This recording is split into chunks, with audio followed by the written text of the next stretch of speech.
নিশ্চয়ই তো বাবা কোনো অপরাধ ছিল যার জন্য মায়ের এই দশা। অপরাধটা কি জানো? এই অপরাধের কথা শুনতে গেলে বাবা আমাদের যেতে হবে একটুখানি সেই ত্রেতা যুগে রঘুপতি রামচন্দ্রের অবতার, যার জন্য সচিমা কলিযুগে বসে বসে কাঁদছে অতগুলো ছেলে মেয়ে হারিয়ে। তাহলে অপরাধটা করেছিল কবে? শুনে নাও বাবা, যেদিন রামচন্দ্র গেল 14 বছর বনবাস। আচ্ছা বলেন তো মা, 15 বছর হলো না, 10 বছর হলো না, 13 বছর হলো না, একেবারে 14 বছর কেন হলো? কইকেয়ী মা কি স্বামীর কাছে বলতে পারতো না যে আমার রাম 10 বছর বনে যাক, 13 বছর বনে যাক, 12 বছর যাক, 15 বছর যাক, 14 বছর বললো কেন? কি বাবা, কারণ যদি না থাকতো তাহলে 14 বছরের উপরে চাপ দিয়ে বলতে পারতো? তাহলে 14 বছর বলেছে তার একটাই মাত্র কারণ, দশরথের যখন কোনো সন্তান সন্ততি হয়নি বাবা, পুত্রেষ্টি যজ্ঞ করে তবে তো পুত্র পেয়েছে। যজ্ঞের চারু পান করে, মানে যজ্ঞের চারু মানে পরমান্ন পান করেছিল, পরমান্ন সেবা করে এই রাম লক্ষ্মণ ভরত শত্রুঘ্নের জন্ম হয়েছিল। কিন্তু এর আগে দশরথ একটা অভিশাপগ্রস্ত ছিল, মানে গোটা সূর্য বংশে একটা অভিশাপ দেওয়া ছিল যে এই সূর্য বংশে যদি কোনো সন্তান জন্ম নেয় আর সে যদি 25 বছরের আগে রাজ সিংহাসনে বসে তৎক্ষণাৎ তার অপঘাতে মৃত্যু হবে। অভিশাপ দিয়ে রেখেছিল, আর সেই অভিশাপটা শুনে দশরথ হেসে কথাটা উড়িয়ে দিয়েছিল। হায় হায় হায় হায়, কাকে অভিশাপ দিচ্ছ? আমার সূর্য বংশে তো কোনো বংশধরই নেই। পরে বাবা যজ্ঞ করে যখন রাম লক্ষ্মণ ভরত শত্রুঘ্নকে পেল আর ছেলেটাকে পেয়ে আনন্দে ভুলে গিয়েছিল বাবা দশরথ অভিশাপের কথা, কিন্তু মনে ছিল শুধু একজনে, সেটা হলো বাবা কইকেয়ী মা। মায়েরা একটা কথা বলি, যদি এখানে কেউ সৎ মা হয়ে আছো, যদি কেউ সৎ মা হয়েছ তো চেষ্টা করো মা যেন কইকেয়ী মার মতো সৎ মা হও। সৎ মা মানে কি? কথাতেই উত্তর বেরিয়ে যাচ্ছে, দেখেন সৎ মা,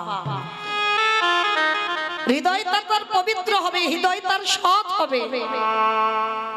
মনে রেখো মা, যে যার হৃদয়ে মাতৃত্ব থাকবে, শুধু নিজের ছেলেটা ছেলে আর অন্যের ছেলেটা ছেলে নয়, সেটা কোনোদিন মায়ের হৃদয়ে আসে না। যদি তুমি প্রকৃত মা হও, তোমাকে যদি কেউ মা বলে ডাকে, তুমি নিজের ছেলেকে যেমন চোখে দেখবে তার থেকে বাবা বেশি চোখে দেখতে হবে অন্যের ছেলেটাকে। কারণ নিজের ছেলের বেলায় যদি বাবা একটু কম দামি জামা কাপড় কিনে দাও, কিন্তু ওই সৎ ছেলের বেলা তোমাকে দামি জামা কাপড় দিতে হবে। নিজের ছেলে বললে বুঝবে, কারণ ওটা তুমি তার মা। তোমার ছেলেকে একটা ছোট বাটিতে খেতে দাও, আর অন্যের ছেলেকে বাবা বড় বাটিতে খেতে দিতে হবে। যদি তোমার চরিত্রটা এমন হয়, তাহলে তুমি কিঞ্চিত কইকেয়ী মার চরিত্র অর্জন করেছো। এই যে রাম রাজা হবে যখন রাজ্যে ঘোষণা হলো, কারোর মনে ছিল না মা, কইকেয়ী মার মনে ছিল রাম যদি রাজা হয় আমার রামের মৃত্যু হয়ে যাবে। কারণ দশরথ তো ভুলে গেছিল অভিশাপের কথা, শুধু মনে ছিল আমার কইকেয়ী মা, আমার রাম যদি রাজা হয় আমার রামের মৃত্যু হবে। কারণ অভিশাপ আছে 25 বছরের আগে রাজা হওয়া যাবে না। তাহলে কি হবে? রামকে কায়দা করে এই রাজ্যের বাইরে পাঠিয়ে দিতে হবে। ভালো করে ভাবে, রামের যদি তখন অত কম বয়স হয়, ভরতের কি 25 বছরের বেশি বয়স ছিল? ছিল না তো। এই ত্যাগের জায়গাটা একটু লক্ষ্য করে, এদের বলবে মা,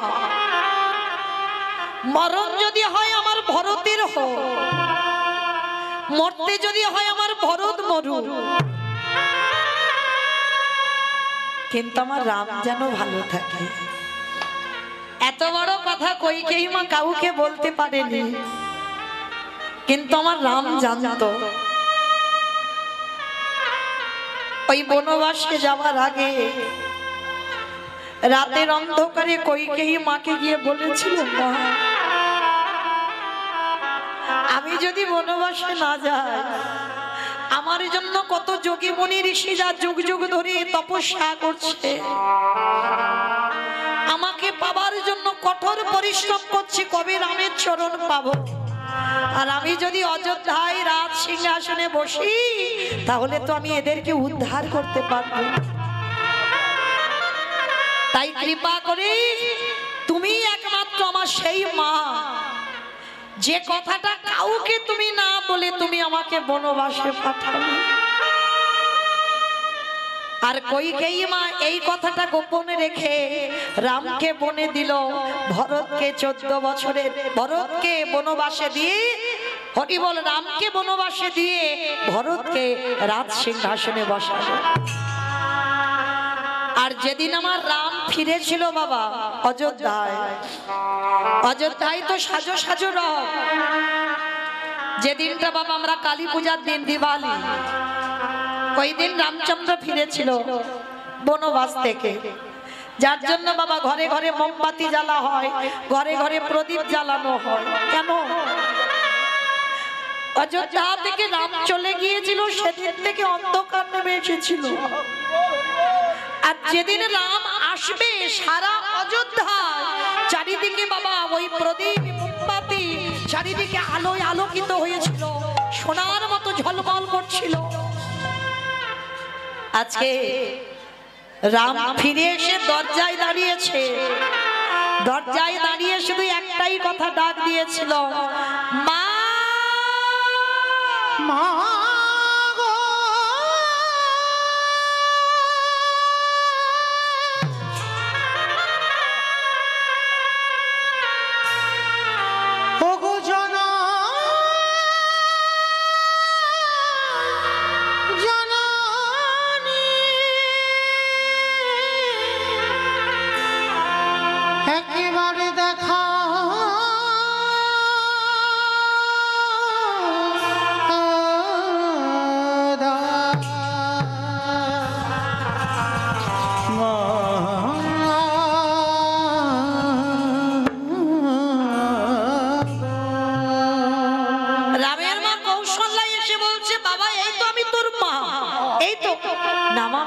ডাকিনি তো। সুমিত্রা এসে বলছে, মা বাবা এই তো আমি তোর একটা মা, আমি তোমায় ডাকিনি তো। আবার তোর মা কোথায়? রাম 14 বছর পরে ফিরে এসে বলল, মা আমার কইকেয়ী মা কোথায়? চুপ, একটা কথা বলবি না। যে মা তোকে 14টা বছর বনবাসে দিল, যে মা তোর বাবার প্রাণটা নিয়ে নিল, সেই কইকেয়ী মাকে আমরা সবাই কারাগারে বন্দী করেছি। ওর মুখ আমরা কেউ দেখি না। রামচন্দ্র ওইখানেই বসে পড়েছি।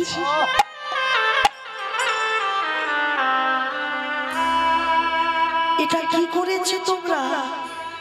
আমার কইকেয়ী মাকে কারাগারে দিয়েছে। হ্যাঁ দিয়েছি, ওর মুখ আমরা কেউ দেখতে চাই না। আর ভরতর মাকে তো কবে ত্যাগ করে দিয়েছে, ওর মার মুখ দর্শন করে না, রামকে বনে দিয়েছে বলে। এত বড় ত্যাগ একবারও কাউকে বলিনি বাবা।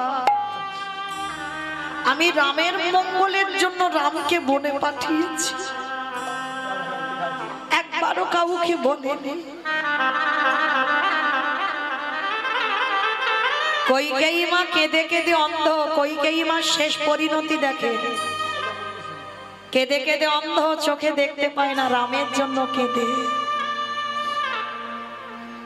শুধু ওই কারাগারে খুঁজে বেড়াচ্ছে রাম। আমার রাম এলি বাবা। ওরে রাম রে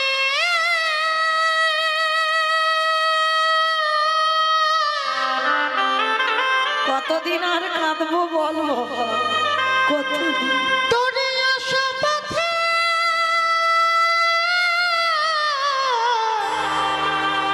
নয়ন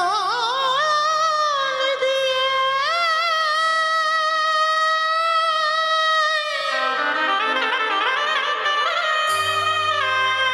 আমি যে কত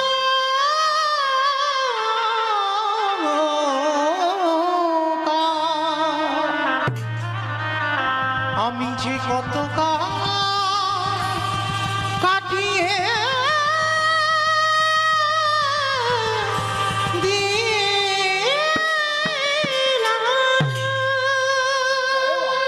কারাগারে খুঁজে বেড়াচ্ছে রাম, একবার আয় না বাবা, মরার আগে একবার অন্তত তোকে দেখে যেন যেতে পারি। চোখে দেখতে পাই না। রাম বনবাস থেকে ফিরে সবার প্রথমে কারাগারের দরজায় গিয়ে আছাড় খেয়ে রামের মাথাটা কইকেই মাছরণে। নিতাই গৌর হরি বল হরি বল হরি বল। যিনি বিশ্বের স্রষ্টা মালিক ভগবান, তার মাথাটা পড়েছে কইকেই মাছরণ। কে কে আমার পা দুটো জড়িয়ে ধরলি? কে সর্বাঙ্গে হাত বুলাচ্ছে, চোখে তো দেখতে পাচ্ছে না। রাম বলে উঠলো, মা কে? কে আমায় মা বলি ডাকলো? কে তুই? আমি তোর রাম, নয়ন জলে মায়া।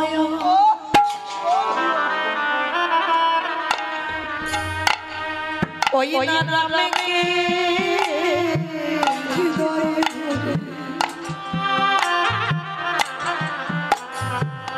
কাঁদে রে বলে খোকা রে,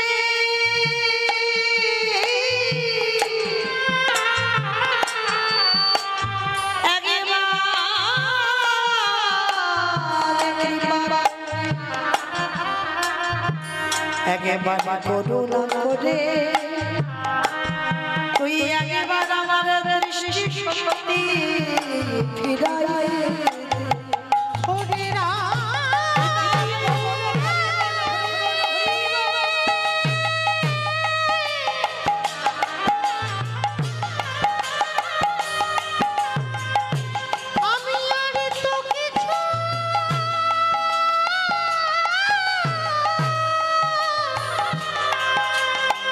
কিছু চাহি না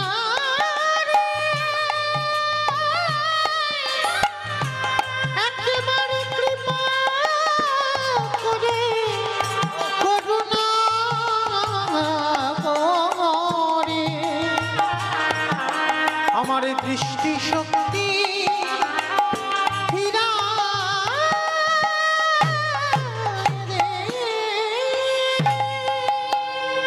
আমি ভক্ত বড়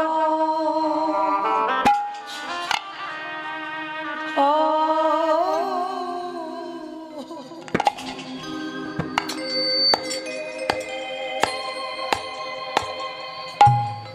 ভালো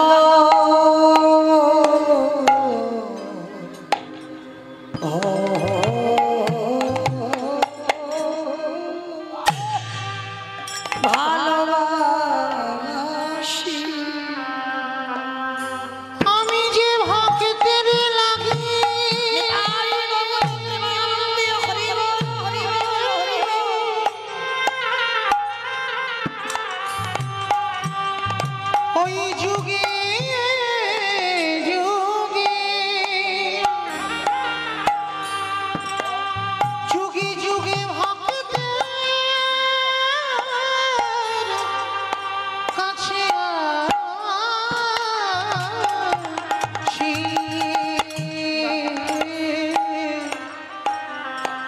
যে ভক্ত বড়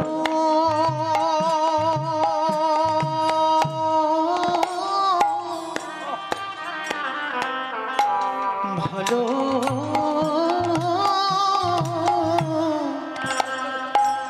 ভালোবাসি শুধু এ যুগে না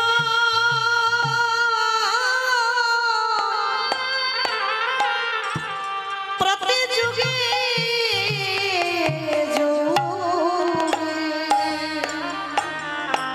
আমি যে ভক্ত বড়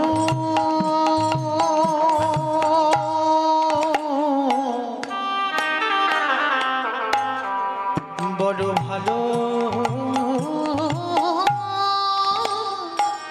ভালোবাসি যে করে আমার আশ তারে করে সমনা তবু যদি না ছাড়ি আমার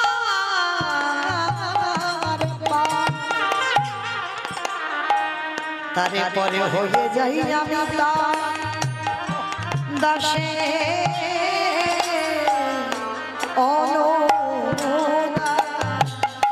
যে যদি নয়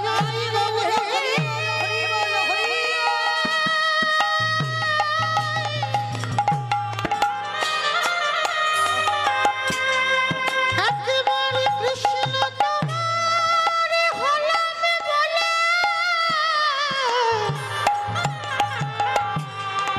ডাকার মতো করে ডাকিতে পারে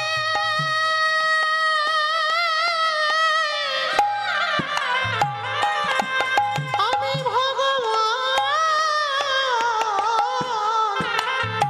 ভগবান হয়ে সেই ভক্তের দাঁড়ে সেই ভক্তের দাঁড়ে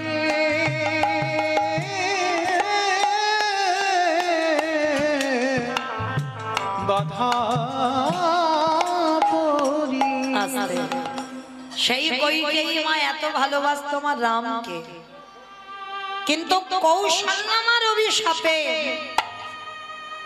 রামকে পরের জন্মে কইকেই মার গর্ভেই আসতে হলো। যখন রাম বনে গেল কৌশল্যা কেঁদে অভিশাপ দিয়েছিল কইকেই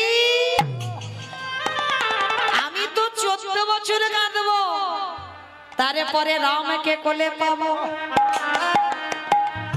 একদিনে যদি আমার রামকে আমি ভালোবেসে থাকি তোকে আমি অভিশাপ দিয়ে রাখলাম 14 বছর পরে রাম ফিরে পাবো কিন্তু আমি একজন মা হয়ে তোকে অভিশাপ দিলাম যতবার তুই জগতে সন্তানের জননী হবি ততবার তোকে জনমে জনমে পুত্র হারা হতে হবে।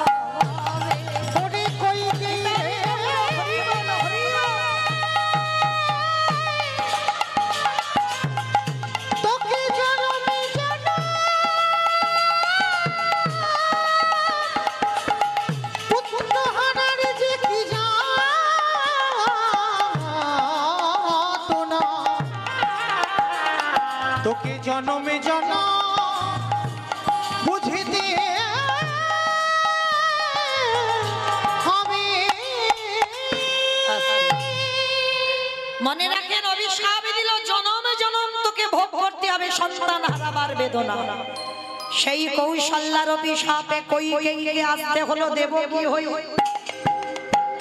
দেবকী হয়ে প্রথম গর্ভে 6টা সন্তান হলো কংস মামার হাতে মৃত্যু হলো সপ্তম গর্ভে এলো বলরাম ওই বসুদেবের প্রথম পত্নী রোহিণীর গর্ভে চালনা হলো অষ্টম গর্ভে এলো কৃষ্ণচন্দ্র ওই কংস মামার হাত থেকে বাঁচবার জন্য বাবা বসুদেব ভাদ্র কৃষ্ণাষ্টমী তিথিতে ওই কৃষ্ণকে কোলে করে নিয়ে মাথায় করে ওই নন্দালয়ে রেখে এলো জগৎকে কৌশল্য হরিবল কৌশল্যার অভিশাপে কইকেইকে দেবকী হতে হলো আর সেই দেবকী হয়ে 8টা সন্তান প্রথমে জন্মে হারালো ওই দেবকী মার দ্বিতীয় জন্ম হলো গুন্ডিচা মা মানে ইন্দ্রদ্যুম্ন রাজা স্ত্রী জগন্নাথ ধাম পুরী ধাম যে প্রতিষ্ঠা করেছিল ইন্দ্রদম্ন রাজা, ওর স্ত্রী যার নাম হলো গুন্ডিচা।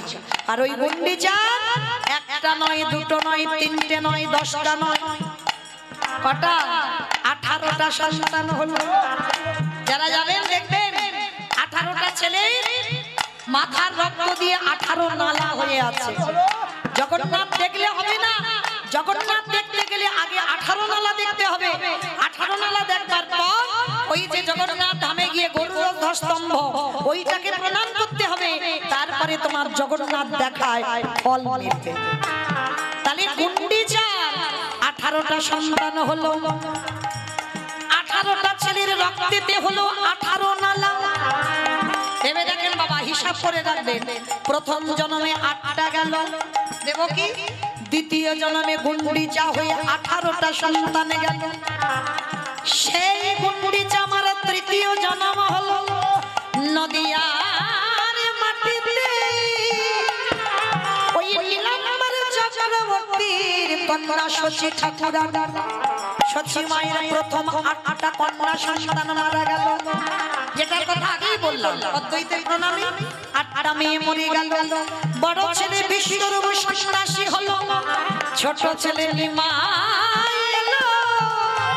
ওই 24 বছর বয়সে শচী মাতাকে কাঁদিয়ে, বিষ্ণুপ্রিয়াকে কাঁদিয়ে, সারা নদীয়ার মানুষকে কাঁদিয়ে নিমাই চললেন সন্ন্যাসী হয়ে। ওই কলির জীবকে বোঝাতে চাইল, কলির জীব আমি আমার মাকে ছেড়ে দিলাম না, আমি আমার রাধারানীকে ছেড়ে দিই নাই, আমি আমার নিজেকেও ছেড়ে দিই নাই। তাই জগতের কলির জীব তোদের পায়ে পড়ে বলে রাখি, ভজন যদি করতে হয় সকাল সকাল কৃষ্ণ চরণ আশ্রয় কর।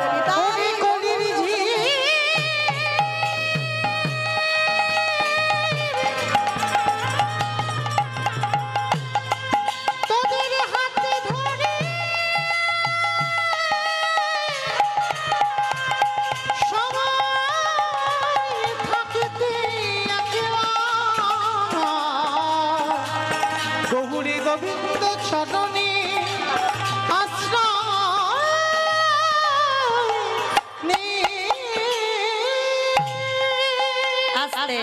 তাহলে পরিষ্কার বোঝা গেল মা কৌশল্যা নন্দন রামকে 14 বছর বনে দেওয়ার অপরাধে সেই কৌশল্যার অভিশাপে প্রথম জন্মে দেবকী হয়ে 8টা গেল, দ্বিতীয় জন্মে গুন্ডিচা হয়ে 18টা গেল, তৃতীয় জন্মে শশী ঠাকুরানী হয়ে 10টা চলে গেল। তাহলে কাঁদালে কাঁদিতে হয় এ কথাটা মিথ্যা নয়। ব্যাংকে টাকা রাখলে বাবা যেমন সুদে আসলে বেড়ে যায়, যদি কেউ আমরা অজান্তে অপরাধ করে ফেলি সেটাও বাবা ব্যাংকের টাকার মতো সুদে আসলে বেড়ে যাবে যাবে যাবে। তাহলে যদি এই সাধু সঙ্গ করা যায়, ভক্ত সঙ্গ করা যায়, তাহলে বাবা যদি কিঞ্চিত আমাদের খণ্ডন হয়। তবে ভজন করলে হবে না, কি করতে হবে? ভক্ত চরণ তলে গড়া গড়িদা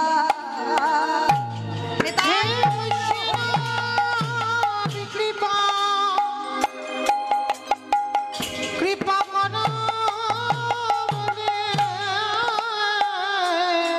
ভক্ত চরণ তলে গড়া শুধু গড়াগড়ি দিলে হবে না, ওই ভক্ত পদ ধুলা অঙ্গে নিতে হবে। কেন? এ তো ধুলা নয়, এ তো ধুলিও নয়, এ যে হলো গোপী পদ ধুলা। এই ধুলা মাখিয়াছিল নন্দের কালা। তাহলে এ ধুলো না, তাহলে ভগবানের কৃপা পেতে গেলে যারা আজকের উপবাস করে বসেছ, ভক্ত চরণ তলে গড়াগড়ি দাও। শুধু গরম তলে গড়াগড়ি দিলে হবে না, ওই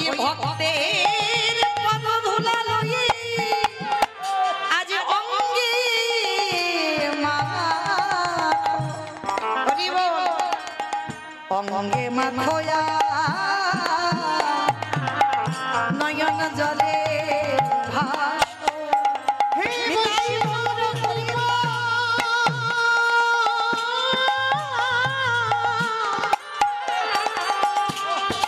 বৈষ্ণব কৃপা করো বলে বলে অঙ্গে মাখয়া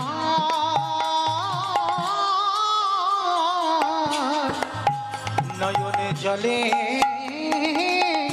ভাসো। তাহলে মাইরা পরিষ্কার আমাদের বোঝা গেল সেই যে অদ্বৈত আচার্যের আহ্বানে ব্রজেন্দ্র নন্দন কৃষ্ণ কলি কালের মাটিতে এলো। আর শুধু একা নয়, আর একজনকে সাথে করে নিয়েছে সেখানে, জানো নিতাই যারে দেখে তারে বলে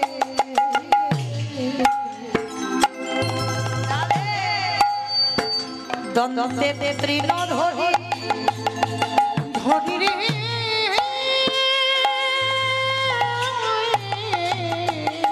আস্তে অমাইরা তৃণ মানে কি গো?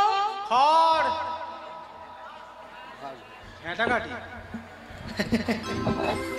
তৃণ মানে ঘাস। নিতাই চাঁদ দাঁতে ঘাস নিয়েছে বাবা। কেন ঘাস নিয়েছে? একটা কিরকম ব্যাপার হচ্ছে না, কথাগুলো দেখো। দাঁতে ঘাস নিয়েছে, দাঁতে ঘাস নেবে কেন? হরিনাম করবে কপ। সেই যে বাবা নিমায়ের মতো সেই গোপাল চপল গোপাল বলেছিল না, হরিনাম করবি কর, কিন্তু দরজা বন্ধ করে হবে কেন?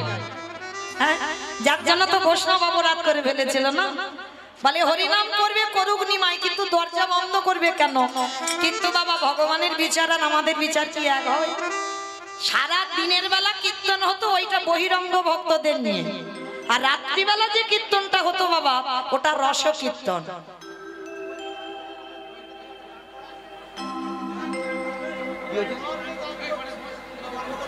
কোথায় বাড়ি তোমার? আস্তে আস্তে আস্তে শুনেছো? বেশ এখানে করে না, কোথায় ছিল তুমি? আস্তে আস্তে আস্তে তুমি শোনুনি, বলে শোনো।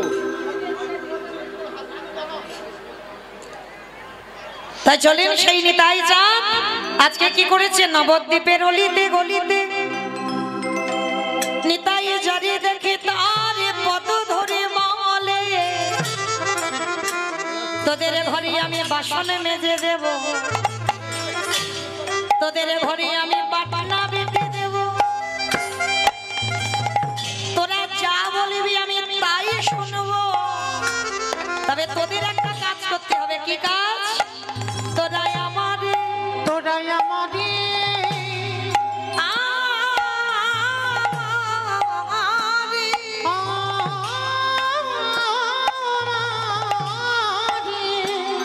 আজ দিনে গেল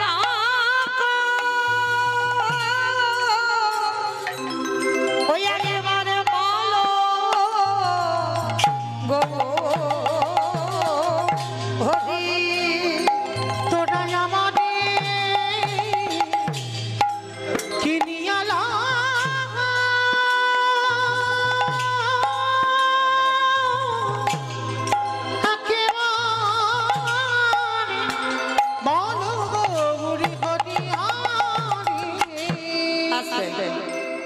ভক্তচরণে আমার নিবেদন, আমার এই দাদা ভাই বাবা ঠাকুর যারা আছেন হরিনাম সংকীর্তনের আয়োজন যারা করেছেন, অনেক কষ্ট করে অনেক পথ পরিশ্রম করে এই হরিবাসনটা সাজিয়েছেন।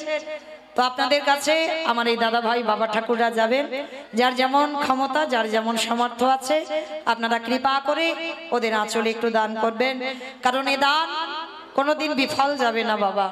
আজকের এই দান করলে একদিন আমাদের পরপারের দান হয়ে দাঁড়াবে। তাই আপনাদের কাছে নিবেদন, সবার কাছে আমার কমিটি দাদা ভাইরা যাবেন ভিক্ষার ঝোলা নিয়ে, যার যেমন সামর্থ্য আছে আপনারা কিঞ্চিত ওদের আঁচলে দেবেন, বঞ্চিত করবেন না। নিতাই গৌর প্রেমানন্দে হরি বল। তোরাই আমারে কিনিয়ালা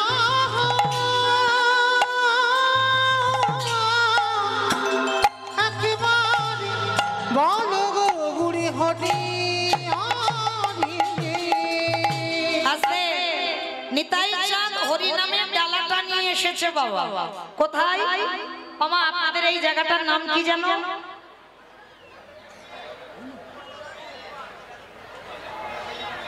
জানো? প্রসাদপুর প্রসাদপুর প্রসাদপুর। বেশ, তো বাবা আমার নিতাই চাঁদ আপনাদের এই প্রসাদপুরে এসেছে। এসে কি করছে জানো? পাহি কাটে, পাহি কাটে বলি পাহি কাটে। বলে পাহি কাটে। আচ্ছা আচ্ছা, আমার মাঠে থেকে সবজি একসঙ্গে তুলে যখন একসঙ্গে দিয়ে দেন তাকে কি বলেন আপনারা? পাইকারি। তো নিতাই চাঁদ কি করছে দেখো, হরি নামের ডালাটা এনে পাইকারি। পাহি কাটে একটা কথা বলছি, দুটো মানে হচ্ছে দেখেন। পাইকারি বলে পাহি কাটে। একটা একসঙ্গে দিয়ে দিচ্ছে পাইকারি দেওয়া, আর একটা মানে হচ্ছে যে পাইকারি। এই হরিনামটা যে দেব আমি তেমন মানুষ পাচ্ছি না। শেষে বাবা নিতাই চাঁদ কি করেছে জানো? এক জায়গায় এসে আপনাদের এই প্রসাদপুরে ঢেলে দিয়েছে। কোথায়? বলে দোকানে। দোকানে এই দোকানে, এই দোকানে আস্তে। আমার পানের দোকান, সবজি দোকান, মুদিখানা দোকান, স্টেনারি দোকান, কোন দোকানে দিল? ফুচকা দোকানে। ফুচকা দোকান কোন দোকানে বাবা? এই দোকানে। এই দোকানে যারা দোকানে খুলে বসে আছে, হরিনাম দিল দোকানে। যারা দোকানে খুলে বসে আছে, হরিনাম দিল দোকানে। যারা দোকান খুলে বসে আছে নাম দিল দোকানে। এত বলি নিতাই চাঁদ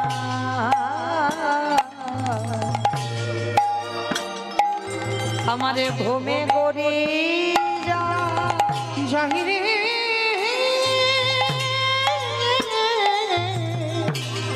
আহা এত নিতাই চাঁদি আমার ঘুমে গড়ি যায়। ওই না সোনার ওই না সোনার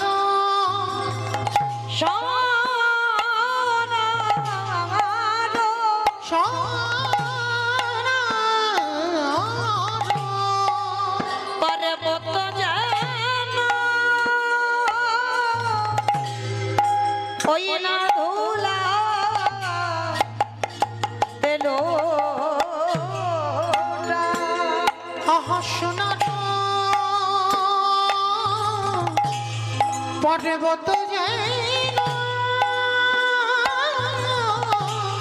দেখো ধুলাতে লুটাই রে। কে কি নিবিয়া তোরা কে চিনবি আমায়? বলি তোরা কে কি নিবিয়া তোরা কে কি নিবি আমায়? বলি বলকের অমূল্য ধন। তোরা কে কি নিবি আমায়? ওই না বলকের অমূল্য ধন। তোরা কে কি নিবি তাই আমায়? দারে দারে বিলাইছে, তাই দাঁড়ি দাঁড়ি বিলাই দারে দারে বিলাইছে। দাঁড়ি দাঁড়ি বিলাই বলি অযাচিত হরিনাম, দাঁড়ি বিলাইছে অযাচিত হরিনাম। দাঁড়ি দাঁড়ি বিলাইছে। হেন অবতারে যা রতি না জন্মিল, রতি না জন্মিল ভগদাকাশিলোচনে বলে সেই পাপি এলো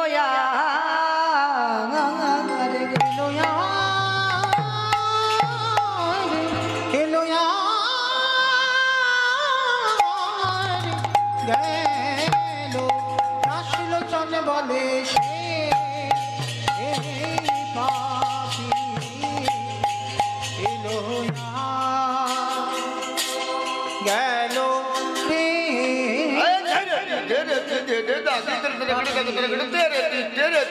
তাকে জাগি রে রে খিড়তা করে করে যাও রে রে খিড়তা করে করে জাগি না কে দেই জাগি না কে দেই লোচন বলে ধাই না দেনে দে জাগি রে রে খিড়তা করে করে না দেনে দে জাগি রে রে খিড়তা করে করে যাও রে রে জাগি না কে দেই জাগি না লোচন বলে ধা তে জাগি তে করতা করতা জাগি তে করতা করতা জাগি তে করতা করতা যাও রে খিড়তা করে করে লোচন বলে সেই পাপি এলো গেল রে লোচন বলে সেই নিতাই গৌর প্রেমানন্দে হরি বল হরি বল হরি বল। এলো গেল রে লোচন বলে সেই পাপি এলো গেল রে দাস লোচন বলে সেই পাপি জানি তাই চলুন আচার আমরা সবাই চলে যাব মধুমাস ধাম বৃন্দাবন ধাম। তো এতক্ষণ নবদ্বীপে ছিলাম, সবাই একবার প্রেম সে বলেন তো গৌর সুন্দরী কি ধ্বনিটা হলো কি? এটাও জয়, এটা জয় নয়, একটু প্রেম সে জয় দিতে হবে। এত জোরে জয় দাও, কত দূর শোনা যাবে? চাম্পাটি যাবে ওদিকে, ওদিকে ঘটকপুর যাবে। আমার চাম্পাহাটি ঘটকপুর যাবে, যাবে বেশ, যার না যাক মাথা তো নেড়েছে এতেই হবে। আচ্ছা দেখি সবাই মিলে একবার আমার নিতাই চাঁদ গৌর চাঁদের মতো হাত দুটো তোলো তো দেখি একবার সবাই, কারণ আজকে তিথিটা তো বড় উত্তম। তো চলে দেখি সবাই প্রত্যেকের চরণ ধরে নিবেদন, যেসব দাদা ভাইরা দাঁড়িয়ে আছেন ভাইরা সবার চরণ ধরে নিবেদন, সবাই তোলে দেখি একবার, একবার সবাই প্রত্যেকে বলবেন। আমা ওই জায়গাটা একটু ধসে গেল কেন? এই ধসা রোগটা ভালো নয়, তোলো দেখি সম্পূর্ণ প্রত্যেকে বলো গৌর সুন্দরী কি নবদ্বীপে ধাম কি সচির নন্দন কি বিষ্ণু প্রিয়া কি নিতাই চাঁদ কি ভক্তবৃন্দ কি হরিবাসন ধাম কি সাধু গুরু বৈষ্ণব কি আপন আপন গুরু চরণ কি কমিটি ভাই সব কি হরিনাম যজ্ঞ কি আজকের আনন্দ কি শিব চতুর্দশী ব্রতী যারা করেছেন তাদের জয় কি নিতাই গৌর প্রেমানন্দে।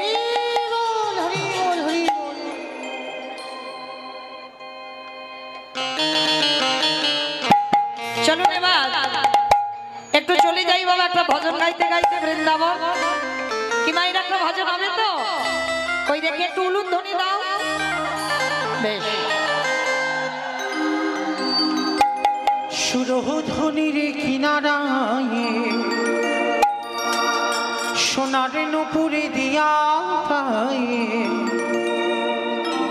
নাচে না গরে গা সুন্দর গৌরাঙ্গ। সুরধ্বনির কিনারায় সোনার নুপুরে দিয়া পায়ে নাচে না গরে গা সুন্দর গৌরাঙ্গ। সুরধ্বনির কিনারায় সোনার নুপুর দিয়া পায় নাচে না গরি গো সুন্দর গৌরাঙ্গ। সুন্দর নাচে সুন্দর ও নাচে সুন্দর গৌরাঙ্গ রায় না গরি গো সুন্দর গৌরাঙ্গ রায়। সুরধ্বনির কিনারায় সোনার নুপুর দিয়া পায় নাচে না গরি গো সুন্দর গৌরাঙ্গ রায়। আহা সুন্দর কপালে সুন্দর তিলক গো।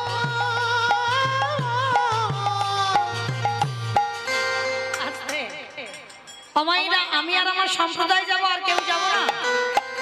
সবাই যাব তো? যারা যারা যাব আর একবার সবাই দেখি, মা কান বলে বলছি মা কালী দিব্যি আর বলবো না, এবারটা শেষ।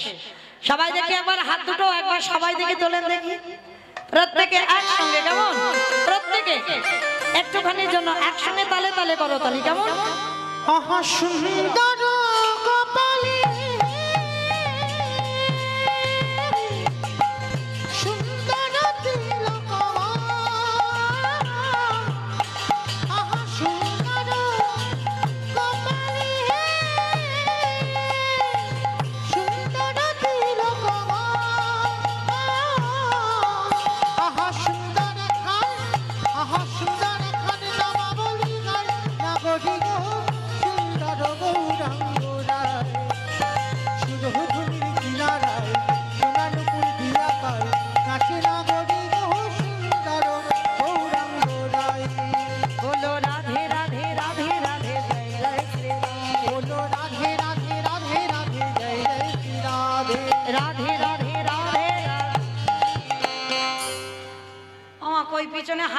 ধসে পড়ে গেল কেন? তাহলে দেখি সবাই একবার একসঙ্গে রাধা রানীর নাম উচ্চারণ করবো, কেমন? সবাই, কারণ সকাল থেকে বাবা যারা আমরা জপের মালাতে জপ করেছি কৃষ্ণ নাম জানা হবে, এই যে রাত্রিবেলা যদি একবার রাধা রানীর নাম উচ্চারণ করো তার হাজার হাজার গুণ পূর্ণ, কেমন? তাহলে দেখি হাত সবাই, রাধে রাধে রাধে রাধে জয় জয় শ্রী রাধে। बोलो राधे राधे राधे राधे जय जय श्री राधे। भानु दुलारी राधे राधे राधे, श्यामा प्यारी राधे राधे राधे, राधे राधे राधे राधे जय जय श्री राधे। राधे राधे राधे राधे जय जय श्री राधे। राधे राधे राधे राधे वृंदावन